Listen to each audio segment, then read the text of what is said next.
The beauty of grazing is, like I'm going to do here in a minute, I'm going to get out and put up a single line, is you shut off the side-by-side, you're on foot out in your pasture, you're observing the grass, you're observing the forage, and it's hard to miss a bobolink that's singing above you while you're doing that, right? And for me, like moving my cows to fresh grass, and there's days where I'll just sit down next to them and listen to them chewing, and then listen to all the birds and the meadowlark singing, and it really sort of grounds you for the day.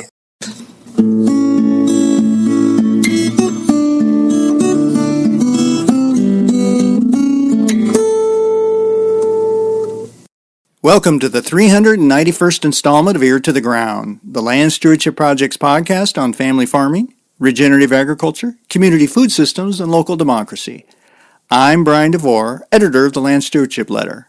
When I started working for the Land Stewardship Project over 3 decades ago, one of my first gigs was to write about how a group of livestock grazers in southeastern Minnesota were working with scientists, natural resource professionals, sociologists, and economists, and others to develop a set of indicators for gauging the overall success of their farming operations. This initiative, which was called the Monitoring Project, was facilitated by LSP.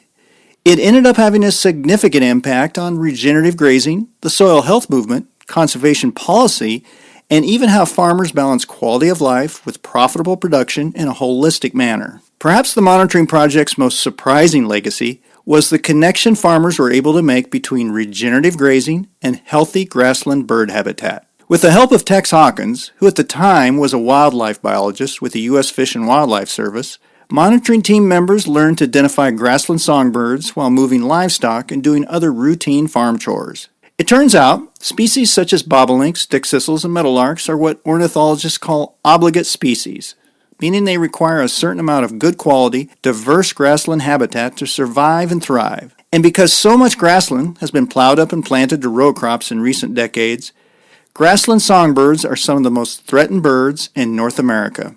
So if a farmer can find a way to make well-managed grassland economically viable, that's good news for birds as well as pollinators and other wild residents. What the farmer members of the monitoring team learned was that the more grassland songbirds they saw on their land, the higher the probability that they were managing it in a way that grassland habitats were thriving.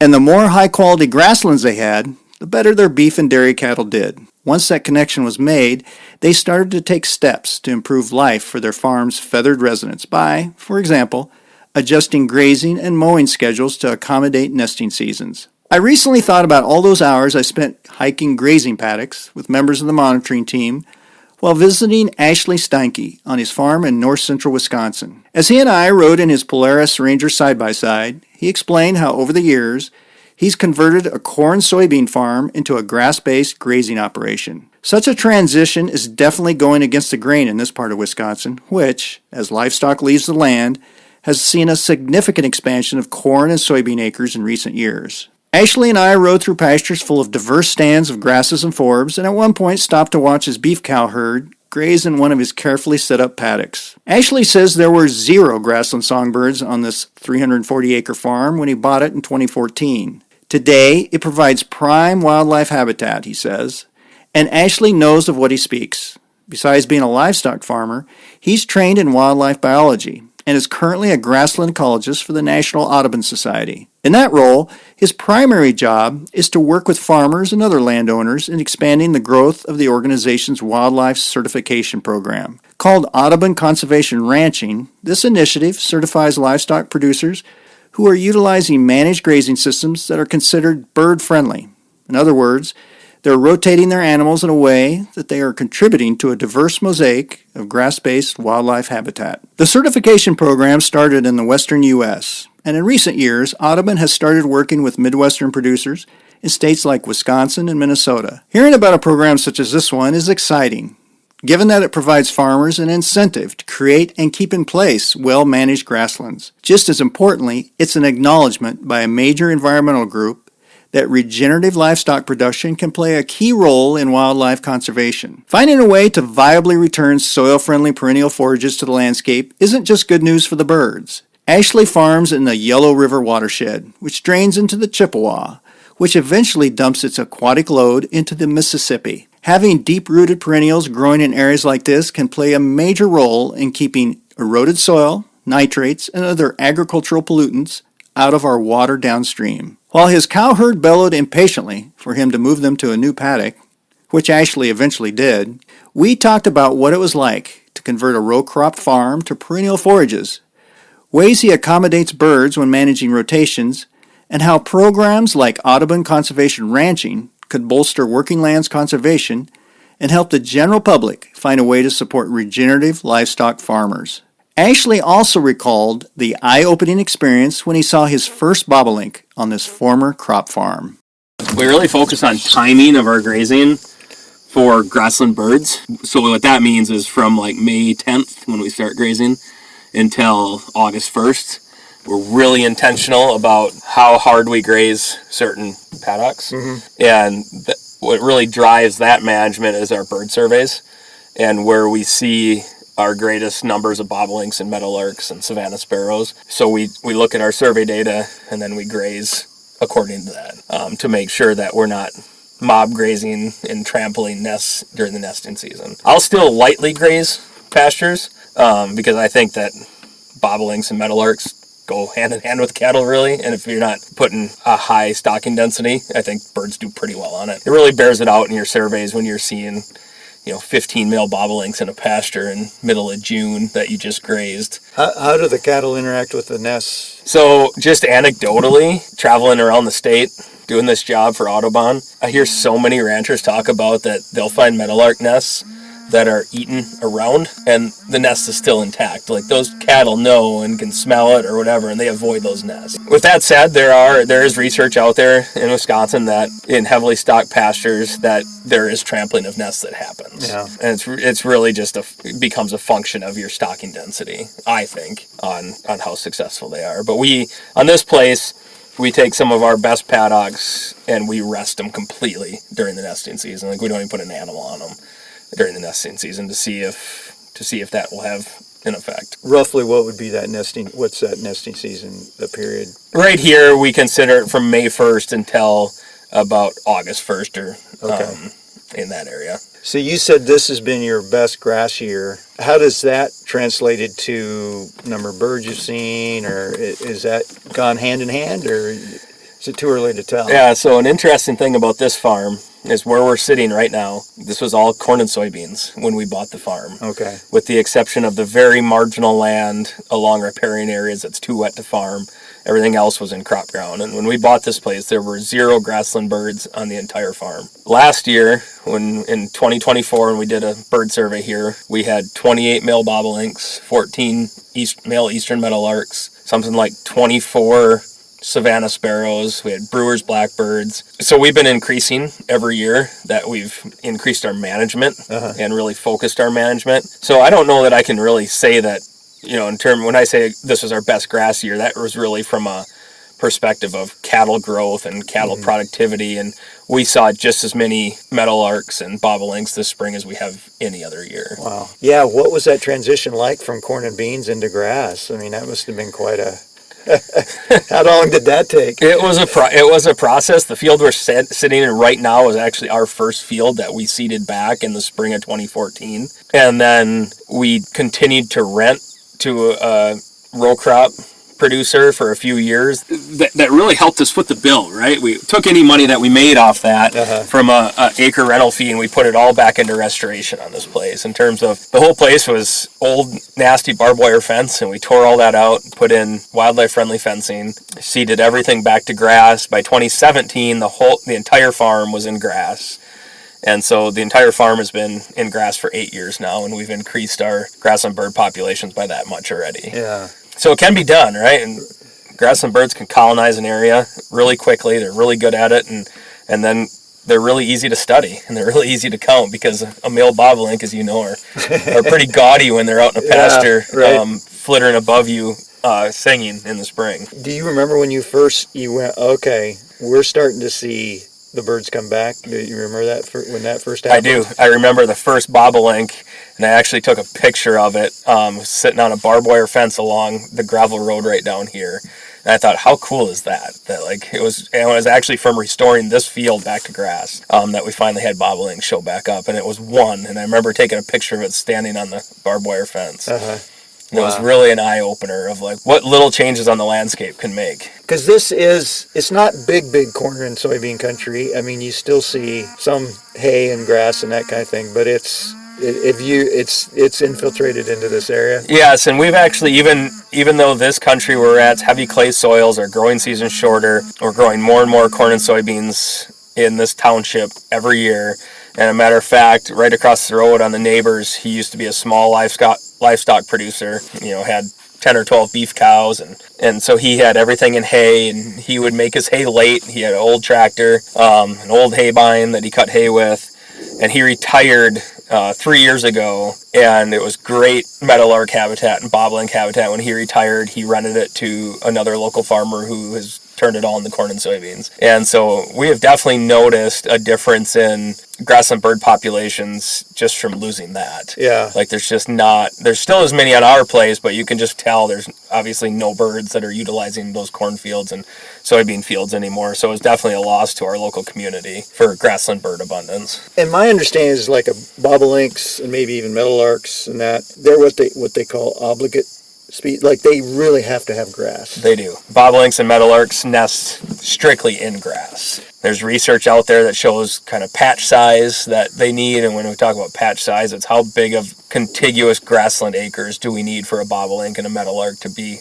a successful nester. And it also comes down to structure of those grasslands. Is it grassland that we plant like native prairie and then forget about it and only burn it once every 7 years because that structure becomes too old, too rank for those types of grassland birds to use anymore. And we'll talk about that in a little bit. I'll show you a native prairie that we have on here, and when we did our bird survey in 2024 with Audubon, that native prairie had 0 bobolinks, 0 meadowlarks, had a few sedge wrens, some red-winged blackbirds, and then across the road in our pastures that are being actively grazed, we had 23 bobolinks and 14 meadowlarks, and so it was really that disturbance on an annual basis that creates that really good habitat for those birds. Yeah, talk more about that disturbance. What when we talk about like it's just doing continuous grazing, turning them out in the spring and bringing them in the fall is not this is a different kind of grazing. Yes. So on our farm, we practice managed rotational grazing. Like the paddock that we're sitting in on the side-by-side right now has been rested for over 50 days. It takes a grassland bird a little over 30 days to initiate a nest,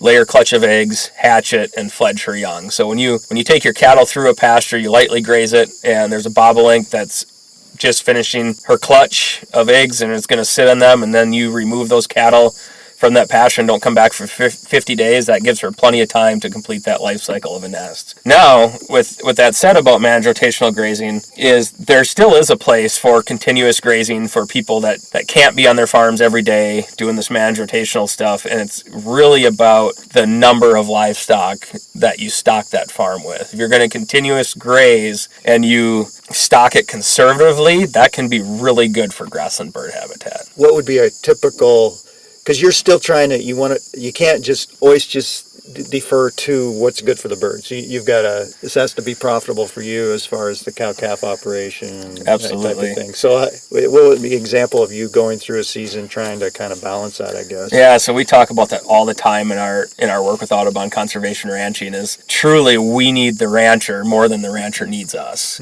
So when we write habitat management plans for the Audubon Conservation Ranching program and how we operate on our farm from a business standpoint, is everything has to work out financially. Because if it's not penciling out, then we won't be able to be here. Because if you can't pay your bills at the end of the year, you're not going to continue your operation. So what we do is we pick our areas that we know are low grassland bird abundance areas, and we keep that grass in a heavily vegetated state. So we'll mob graze it. We might even go in and clip it if we have to. And those areas are where we'll raise our yearlings that we're going to grass finish because they need the highest quality forage on the farm. And then the areas that we're really managing, where our best grassland bird habitat is, we'll lightly graze or set it aside through the grazing season with our cow herd. Cows and heifers need a lot less nutritional value in their feed through the summer. So if we rest a pasture through July 15th or August 1st, we'll take our cows through that and mob graze it after the nesting season, and then revegetate it, get it back to a leafy stage on the grass, and those cows do just fine. And so they're literally doing a job for us, and then they're raising a calf at their side while they're doing that. So it's really just picking apart your farm making sure that you know where the best habitat is, utilize the areas that are marginal habitat for your best quality forage for your animals that are actively growing, and then utilize your cows for, and the kind of the joke we always say, or the adage that we always say, is your cows ought to work for you, and versus the opposite of you working for your cows. Yeah. How big is your herd here? Right now we're at about 17 adult cows, or mama cows, and we're down a little bit right now. Our cow herd's getting a bit old, so we've been culling some of the older females, and we're starting to save more heifers back to grow that herd back. But ideally this farm would support between 20 and 25 cow-calf pairs, and then we raise all of our calves up to finish at about 2 years of age. So what's your market? We direct market everything locally. You do? We do. Okay. Yeah, we have a walk-in freezer on our farm, and so we sell meat right off the farm. Do you get a sense to the customers? Are they, obviously if it didn't taste good, they wouldn't buy it, but are they drawn a little bit by the fact that it's helping grassland habitat? I think the biggest thing is we have customers that have been with us since we started this in 2014, and so the loyalty of our customers is really great. But also, we really promote that when you buy beef from us, not only are you buying your food that feeds your family, but when you spend that money is going towards us providing this ecosystem and, quote, ecosystem services that we provide of clean water and wildlife habitat and pollinator habitat and just a really good, clean place on the landscape. Yeah, what would be what watershed is this? This is the Yellow River watershed, which ultimately flows into the Chippewa River. Okay.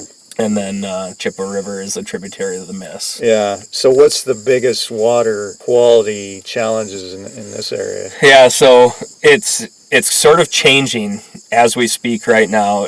One of the biggest issues always used to be phosphorus loading into our lakes. And Lake Wissota, which is just south here, which we actually live on, is an impoundment. And it's, impoundments fill up with sediment because the dams slow the water down. All that sediment coming down the river settles out. It's getting shallower. It's getting greener every year.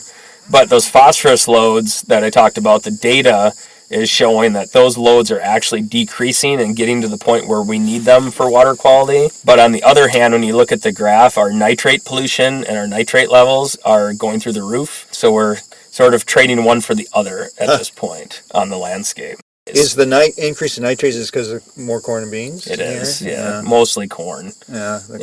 I mean, beans typically don't have any nitrogen applied to them, but our corn ground is needing more and more nitrogen every year to be able to grow a crop. And then we get into places like central and southwestern Minnesota and southern Minnesota, Iowa, southern Wisconsin, where everything is drain tiled now, everything's ditched, all of our wetlands are gone, and so the nitrates that filter through the soil end up in our water and head downstream. Tell me a little bit, you kind of touched on this Audubon program. What are you doing with it, and what would be, when you're working with a landowner or a farmer or a rancher, what all are you doing? Sure, it varies by farm, but what is the routine, the kind of the system you guys have down? Yeah, so what happens is people express interest in becoming certified through the Audubon Conservation Ranching Program, and what that does is that certification provides a bird-friendly seal that a producer can utilize in their marketing materials. They can put a big banner on their gate at their front entrance to their ranch, and then they can just use it as a sense of pride, right? That they're doing multiple things that a protocol states they need to do, from animal health and welfare to environmental sustainability, protecting riparian areas, protecting wetlands, and just doing a really good job with their grazing management for wildlife habitat, specifically grassland birds. So they get a hold of us and express interest, and we provide a visit to their farm. And then if we decide that, it's in the right place in the landscape, there's enough grass that it's supporting grassland birds, and they agree to be certified through Audubon, as I write a habitat management plan for the farm. And then they actually, once that's complete, and we write it with them, we pass it back and forth and make sure, going back to that, does it work financially? Like it has to work for the ranch and their management. So we get that completed, and then that actually goes to a third party called Food Alliance, and they do a third-party audit on that ranch, and to make sure that they're following their habitat management plan as written out in the protocols for the ACR program. And then in that habitat management plan, we identify ways that we can manage or restore grassland habitat to a better state on the farm to even increase their grassland bird habitat on the place. And in Wisconsin, what that looks like is removing a lot of woody encroachment off of farms, specifically tree rows. When you drive across the agricultural landscape, you see all these single row tree rows running through farms, and that's a remnant of our dairy industry when great grandma and grandpa put up barbed wire fence around every 40 and 80 acre piece, and we stopped grazing and burning and haying underneath of them, and then trees grew up in those fence lines. Those trees are really detrimental to the health of a grassland. So removing those things, tweaking grazing management on the farm, looking at the best areas on the farm for grassland bird habitat and make sure we're managing that right. It's really pretty easy to do. Most grazers are doing a great job already, and it's just small tweaks that we can make to make it even better. That's what I was wondering is where these folks are on the spectrum as far as if they're just getting into grazing or if they're pretty well established. I'm sure it varies, but yeah, where are a lot of these folks at? It does. It's people that just bought a farm in the last year or two, and they're really concerned about regenerative agriculture, regenerative grazing. They want to see birds and butterflies. They're kind of that new generation.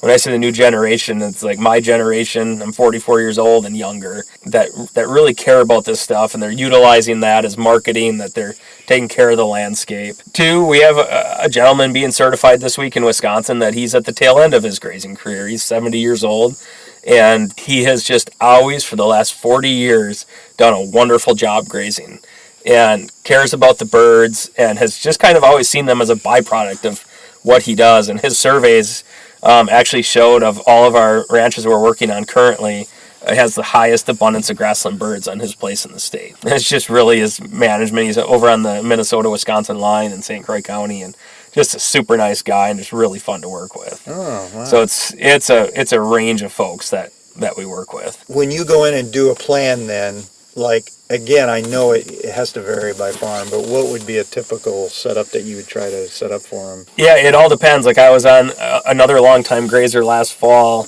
Normally we try to find a pretty big farm for Wisconsin, which is 100 acres or more, because then you have big contiguous grasslands. But like on this gentleman's place, he has 35 acres of grass, but it's on top of a ridge top in the driftless area, and there's bobolinks and meadowlarks and all the grassland species, and has red-headed woodpeckers on the fringes in his oak savanna habitat, to guys that are running 500 acres in central Wisconsin, wide open grassland. So it really depends on the farm that we're at. In reality, no matter where you're at, it's kind of the same principles apply.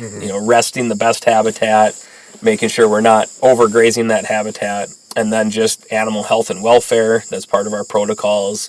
Making sure that we're not putting on harmful pesticides, like ivermectin, that has residual in the pasture for the bugs that are in the pasture, and things like that. After they're certified, is there a yearly check-in? Or there is. We actually have yearly check-ins. It's a year 1 audit, year 2 audit, year 3 audit to start. Okay. First one's in person, second one's a desk audit, and then third one's in person. And we basically, that year 3 process is we set up goals in our habitat management plans of year 1.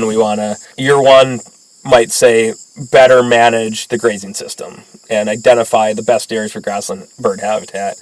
Year 2, remove synthetic pesticides like ivermectin from the program and utilize other means of treatment that are better. And then year 3 might be, removing tree rows. And so we're not asking a farmer when he signs up to get everything done all at once, because that's not practical from time and resource perspective. So it's really a continuum of time and getting those practices done over 3 years. Ivermectin has a residual in it, so it stays in the body. So when they're defecating on the landscape, that actually stays in the cow patty, and it kills dung beetles and other insects in the pasture. Which the birds need. Yeah, the birds need. Okay. So it kind of takes away the insect life in a pasture. I know this has just gotten started here in Wisconsin, in 2023? Something like that? Yep, I came on July of 2023. Okay. So I've been here a little over 2 years. All right. And so how many in this state, I guess, and maybe even in the Midwest, I know starting to do it in Minnesota as well, but how many acres, how many land or farmers are we working with? Yeah, well, right now we have about 60 farmers who are interested in becoming certified, over 10,000 acres. And it's just a matter of manpower to get all these visits done and habitat management plans completed. while we're working on building out other grassland programs in the state. So we're going to get there soon. I think we're at the final stages of having 7 certified right now, but we'll be, several more are in the works. But total nationwide for the Audubon Conservation Ranching Program, we're at over 130 ranches and just over 3 million acres. Wow. That we've certified so far. And that Wisconsin is the only state east of the Mississippi that we work in, and everything else is west of the Mississippi in our range stage, which makes really good sense, right, to start, because, I talk about getting a 300-acre ranch in Wisconsin, and we're like, man, that's awesome. And then in a meeting, and you say that to our guys in Wyoming, and they kind of giggle, and they're like, well, we just certified one that was 100,000 acres last week, kind of deal. And it's just 300 acres is where the farmstead is. Right, right, yep. That's just the yard out there, right? So we got, it started in the west, which rightfully so, because that's where our last remaining intact grasslands are, and that's sort of the most, I shouldn't say the most important, but a very important thing to keep those intact of what we have left. Yeah, so the certification, like, for example, I could see this working out for you because you're direct marketing. So you can use this, say, look, I'm Audubon certified, and that would maybe draw a certain customer or whatever. Are a lot of these folks using that, or are they not there? Like, not everybody's direct marketing or is in markets like that. Right, and one of the things that we do as an organization is we have a national marketing team. So if a producer wants to use the seal for that direct marketing, we have a team of folks that will work with them to create any marketing materials that they may want, from building a website to, we have a gentleman in central Wisconsin who's being certified right now. He sells at the downtown Dane County Farmers Market in downtown Madison. And he wants us to build him an 8-foot banner to go above his booth, because he has 50,000 people walk by his booth on Memorial Day weekend down there. Wow. And his thought is that him being Audubon certified will draw in a certain percentage of those attendees to that farmers market, and to help him do that. And that's one of the biggest farmers markets in the country. Yeah, so I mean, ultimately though, it comes down to the marketer, right, and the producer of how do they want to use that seal. Is it more of a sense of pride, which a lot of people do, or is it something you really want for your marketing to show you're doing right? And I think it's a little bit of both, but what I think is that almost everybody who's signed up through Audubon, through the ACR program, they carry a sense of pride with them, that they're doing the right thing on the landscape. They're providing a quality habitat not only for birds, but also their cattle and their lifestyle of living on a ranch. So some people might be surprised if they're not familiar with regenerative agriculture and kind of the changes that have occurred in the soil health movement and things like that. They might be a little surprised that a national environmental organization is promoting livestock grazing as a positive thing. Talk a little bit about that. How the Audubon Society maybe came to that conclusion that this is good for bird habitat, but also I'm curious when did things change maybe a little bit? I don't know enough about the history of, but I just know that in general, kind of the general idea is, well, no, the working farmland and environmental sustainability do not live in the same town. It's pretty cool, isn't it? And not only Audubon is recognizing that a working landscape can provide really great habitat for wildlife and for birds. Most of the conservation organizations that we partner with, actually just today when me and you go back to our Airbnb, a gal from the U.S. Fish and Wildlife Service is going to be here surveying wetland restorations that we're going to do yet this fall. And they want us to graze the wetlands after we restore them, because it keeps invasive species out, it promotes native species, the grazing. Audubon Conservation Ranching Program began, I think, in the year 2015 is when it started. And what it really recognized is so many of our intact grasslands are owned and managed by families throughout the Great Plains. And anywhere we have grass now, I mean, we do have public lands that are in grass, but a lot of it's working landscapes, whether it's privately owned or owned by organizations like the Nature Conservancy. They're grazing cattle on so much of their landscapes that they own. And it was just really a nod to the ranchers in America that you guys are doing a pretty good job already of saving our grassland bird species. And if we're going to make a difference, we can't rely on just publicly managed lands out there. And then we just took that idea and, how do you reward that farmer or rancher for providing an ecosystem service such as grassland bird habitat? And I think that's how this kind of spawned. And, we're 10 years into it now. And I think the proof is sort of in the facts, right? That we're at 130 ranches and 3 million acres and steadily growing. We're hiring new people right now. A job announcement just went out for a conservation manager in Iowa yesterday. We just hired in Missouri. We're hiring more in Texas. We just hired in Kansas and Oklahoma. Wow. So like we're hiring in New Mexico. So we're just constantly expanding our footprint, working with ranchers throughout the entire western United States, and eventually, now we're east of the Mississippi and Wisconsin, and hopefully we can just keep growing that through any areas of our country that are cattle strongholds yet and have grass on the landscape. The other thing that seems to have jibed really well with, as far as timing goes, is the advancements we've made in managed rotational grazing, the fencing systems, the watering systems, kind of just the managerial knowledge now of how these systems can work. That seems like it was a perfect storm that way, maybe, particularly here in the Midwest. I kind of laugh a little bit because you read any major ag publication now, and everything on the cover of every major ag publication is technology, right? And on this farm, I mean, you're looking at it. We got a 1-strand electric wire separating this, and I'll put up another 1-strand wire to separate a paddock. And so we're using electricity. Like, that's our technology that we're utilizing on this farm, right? And that technology is pretty old. And then we do have some 1-inch black water pipe running everywhere to provide fresh water to these cattle. But other than that, like, the only equipment I own on this whole farm, 340 acres, is the side-by-side we're sitting in, and then a skid loader for moving hay bales around. And that is it that we own for equipment. Our haymaking, we custom hire out. I'm a big believer in community, and I think that working with custom operators that want the acres to work on, that's their niche, right? They can work with 10 grazers, don't have to own any equipment, and then you can have one custom guy that makes hay on all those 10 farms, and then he can make his money that way, and we make our money what we're good at, and it works out pretty good. So as a wildlife biologist, you probably weren't taught, I'm making some assumptions here, that livestock and wildlife go together, that kind of thing, but you were able to kind of see it, that it could work that way. Absolutely. Like, when I was an undergrad at UW-Stevens Point, we didn't know anything about grazing. Like, we were never taught anything. And fortunately, that's actually changing right now in the last couple of years. So when you're an undergrad at UW-Stevens Point, you have to go to in wildlife, you have to go to a 6-week course at Tree Haven Summer Camp, which is in northern Wisconsin. And it's very intensive. Forestry, wildlife, fisheries, so you have like a week-long course in each. Well, there is a group of grazers that actually got with the university, and one of the weeks, every class has to go to a grazing beef farm. And they learn all about managed grazing, how it benefits grassland birds and pollinators and wildlife habitat, clean water. So we are now introducing undergraduate students in wildlife at UW-Stevens Point to the benefits of agriculture and this type of agriculture. Wow. So every one of them has exposure to it before they leave that program. Yeah. I wanted to go back a little bit to the Audubon program. Have you did kind of bigger studies on, this is the impact it's had on grassland birds, numbers, that kind of thing, and habitat overall? Have you been able to look at that? Yeah, so we have a program, it's called the Bird Friendliness Index,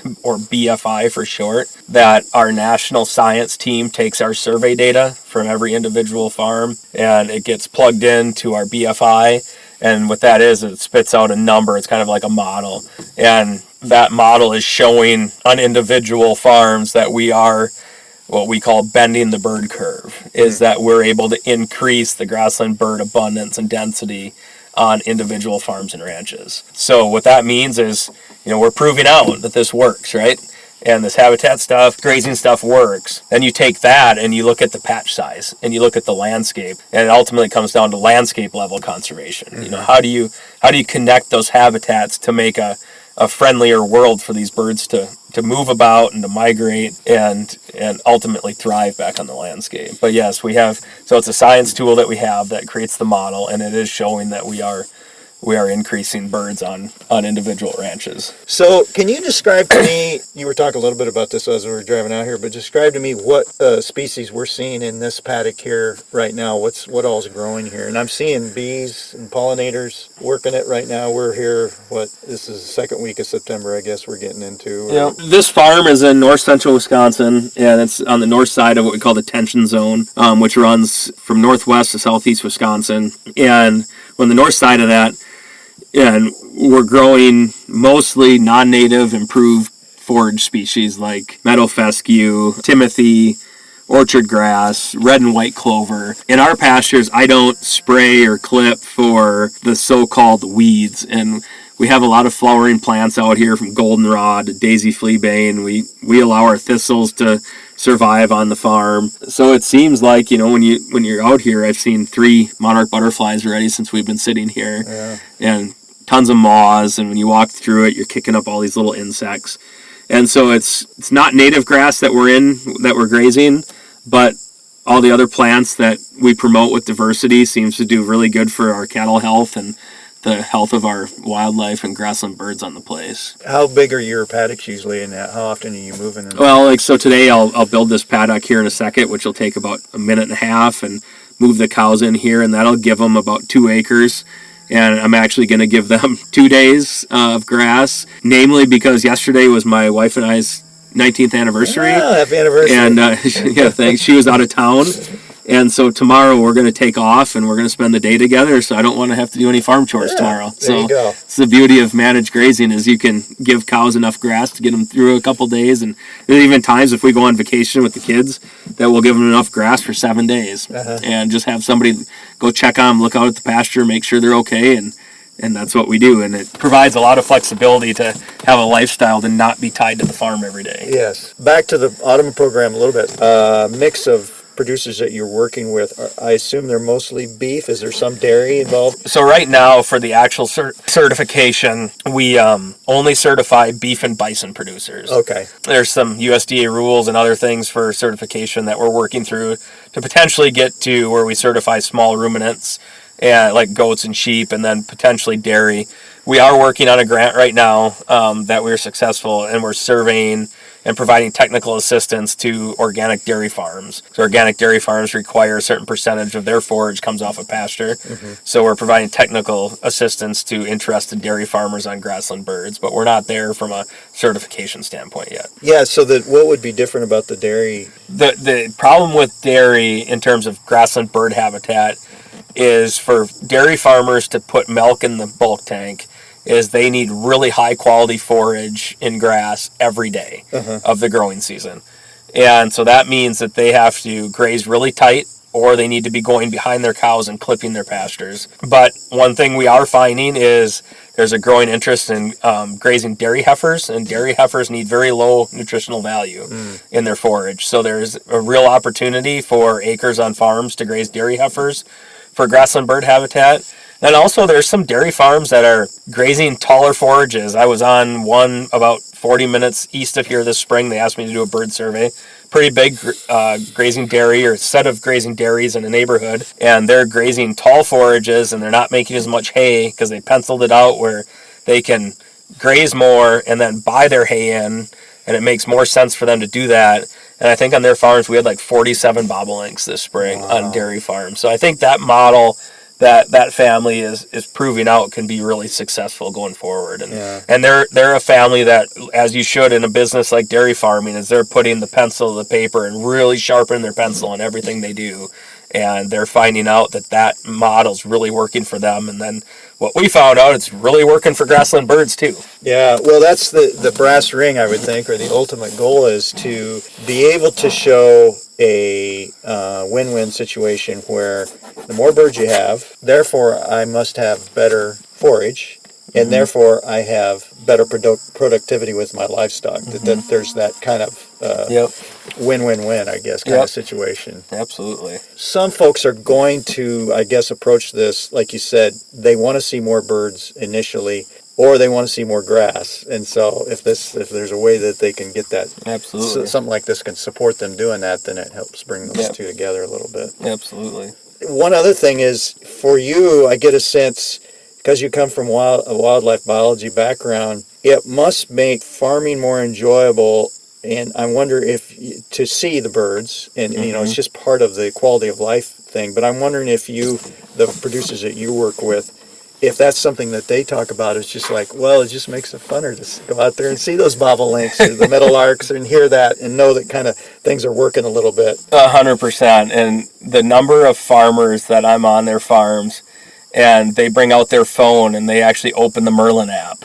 And because they have a thirst for knowledge of what's in their pastures. Like, they really want to know what's out there. And you can tell that they're really paying attention to what's out there. And I think the beauty of grazing is, like I'm going to do here in a minute, I'm going to get out and put up a single line, is you shut off the side-by-side, you're on foot out in your pasture, you're observing the grass, you're observing the forage, and it's hard to miss a bobolink that's singing above you while you're doing that, right? And for me, like, moving my cows to fresh grass, and there's days where I'll just sit down next to them and listen to them chewing, and then listen to all the birds and the meadowlark singing, and it really sort of grounds you for the day and helps with that. And you are able to make that. It's like, oh, the more birds I'm hearing, probably the more chewing I'm hearing. Yeah, there's better forage. Absolutely. Out here. Yeah. Well, these cows are impatient. Maybe you should sure. move those. It's funny, though. I can put them in here, and 12 hours later, if I was out here, they'd holler at me to move them again. Of course. Let the ice cream.